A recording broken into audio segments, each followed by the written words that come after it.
Hello दोस्तों, कैसे हो आप सभी। आई होप आप सभी अच्छे हो गए। तो मेरे पीछे जो आपको दीवार दिख रही है, यहाँ पे मैंने अखबार चिपकाए थे और अखबार है जो गिलहरियों ने फाड़ दिया बिल्कुल एकदम से। अब मैं इसी टेबल पर बैठ कर पढ़ रहा था और मैंने देखा कि क्यों ना आपको एक बार रूम का टूर करवा दे और बाहर का वातावरण दिखा दूँ कि किस प्रकार का है। वैसे मेरे व्लॉग पे इतने सारे व्यूज़ आते नहीं हैं क्योंकि लोग, आपको पता ही है, अब मेरा ये पुराना चैनल तो डिलीट हो गया।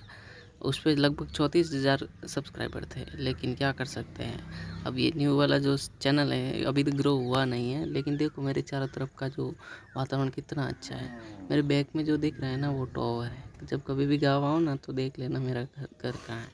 नेटवर्क दिखेगा यानी वही है टॉवर। ठीक है, टॉवर के पास। फ़िलहाल रूम कुछ इस हालत में है। ये मेरे घर के छत पे ऐसे ही मेरे लिए पर्सनली अर्जेंट में बनाया हुआ है, इसलिए इसकी हालत। अब देखो इनके पास में छत टपकती है इनकी, इसलिए यहाँ पे कवर लगा के रखे हैं। और वातावरण तो आपको पता ही है, चारों तरफ का बहुत ही ब्यूटीफुल शानदार। वो सब पीछे जो दिख रही है ना वो अरावली पर्वतमाला है, आपको पता ही है, पालनपुर गुजरात। काम करके मैं सोचता हूँ कि मैं थोड़ा थक सा गया हूँ तो मैं नीचे जाकर एक कॉफ़ी पी लेते हैं और कॉफ़ी पीने के बाद हम जाएंगे वापस अपने रूम पे। शाम के 5 बजे हम लेने लगते हैं अपने करंट अफेयर्स की क्लास नरेंद्र चौधरी सर से, क्योंकि इससे बेस्ट कहीं और करंट अफेयर्स नहीं है। तो सर का पढ़ाने की जो शैली है वो सबसे बेस्ट है और ज़्यादातर एग्ज़ाम में मतलब इससे बाहर जाते ही नहीं है प्रश्न। तो बेस्ट है कि शाम को 5 बजे वाली क्लास ले लेते हैं, जिससे कि ज़्यादा से ज़्यादा फ़ायदा मिले मुझे। अब एक किताब आई थी, नाथ पब्लिकेशन की है, हिस्ट्री की, जिसका हम अभी रिव्यू करने वाले हैं, आपको बताने वाले हैं। तो थोड़ी देर में मैं ट्राई कर रहा हूँ खोलने की। पैकिंग बहुत तगड़ी तरीके से कर रखी है।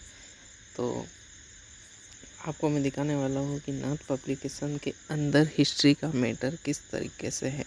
वैसे किताब बहुत अच्छी है। कोई भी एग्ज़ाम हो इसके अंदर से कोई भी प्रश्न है वो मतलब मुश्किल से 1-2 बार जा सकता है, लेकिन कोई संभावना नहीं है कि इससे बाहर जाए।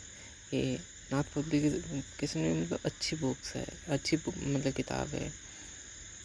और स्टिंग साइड में रख दी क्योंकि भाई साहब ऐसे किताब के बीच में सही नहीं है। तो टॉपिक वाइज सारणी दे रखी है इधर। सारे टॉपिक लगभग कवर कर रखे, मतलब लगभग क्या पूरे ही कवर कर रखे हैं। और कोई सा भी राजस्थान का एग्ज़ाम हो, हिस्ट्री के क्वेश्चन इससे बाहर कहीं नहीं जाने वाले हैं। ठीक है, अब हम लग जाते हैं अपनी तैयारी के अंदर। लगभग 9:03 हो चुके थे और बिना कोई डिस्टर्बेंस के बिल्कुल ध्यान मग्न होकर अपनी तैयारी में लीन। जिस तरह से साधु संत हो जाते हैं अपनी भक्ति में लीन, उसी तरह मैं भी हो गया हूँ पढ़ाई में लीन। मैं और मेरे साथ मेरे साथी, मेरे बड़े भाई, वो भी हैं भक्ति में लीन, क्योंकि हम दोनों को ही करना है कुछ अलग, और कुछ अलग करने के लिए हमें भक्ति में लीन होना पड़ेगा। आपको अगर अच्छा लग रहा है तो चैनल को सब्सक्राइब और लाइक करते रहना बीच बीच में, क्योंकि यही आप सब्सक्राइब करोगे तो हमें ताकत मिलेगी, हमें मोटिवेशन मिलेगा और ऐसे ही रोज़ नई नई वीडियो आती रहेगी।